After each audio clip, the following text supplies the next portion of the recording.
Ah, quelle semaine on vient de vivre sur les pelouses européennes. Franchement, c'était les montagnes russes. Entre des retournements de situation complètement dingues, des effondrements spectaculaires et des démonstrations de force, on a vraiment tout eu. On a vu des équipes au bord du précipice et d'autres qui ont tout simplement marché sur leurs adversaires. Alors, comment on peut bien résumer cette semaine de folie?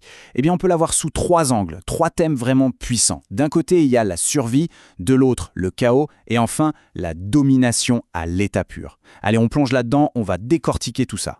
On commence donc par le premier thème, la survie. Et là, on va s'intéresser aux équipes qui ont vraiment joué avec le feu, mais qui s'en sont sorties de justesse. Et l'exemple qui saute aux yeux, bien sûr, c'est celui du FC Barcelone. Regardez ce mot, un seul mot, survie. C'est ce qui a fait la une de toute la presse sportive en Espagne, de Marca à Mundo Deportivo.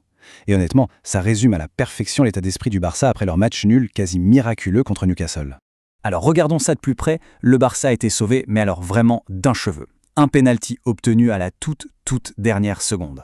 Physiquement, l'équipe était au bout du rouleau. Le coach a même parlé de joueurs qui finissaient avec des crampes à cause d'un calendrier infernal. Et comme si ça ne suffisait pas, des joueurs cadres comme Rafinha et Lewandowski sont passés complètement à côté de leur match. La presse leur a mis des notes catastrophiques. Et puis il y a ce chiffre, 12. C'est le nombre de matchs européens de suite où le Barça n'a pas réussi à garder sa cage en violet. Ça veut dire qu'ils prennent au moins un but à chaque fois. Une série noire qui dure depuis avril 2023. Ça en dit long sur leur fébrilité défensive en ce moment. Bon, on quitte une équipe qui a survécu de justesse pour s'intéresser maintenant au désastre personnel d'un entraîneur. Et pour ça, direction l'Angleterre, à Tottenham, pour parler du cas Igor Tudor.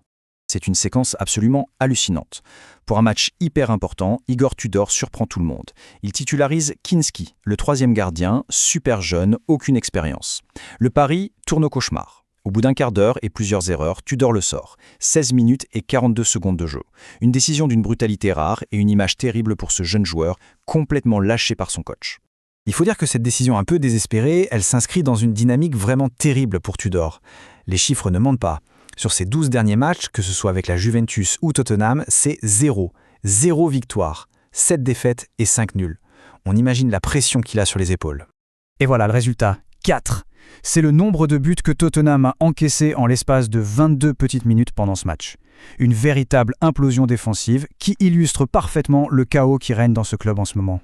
Allez, on change complètement de registre. On a vu la survie, on a vu le chaos, maintenant place à l'exact opposé, la démonstration de puissance. Et là, on a 2 géants européens qui n'ont pas fait dans la dentelle.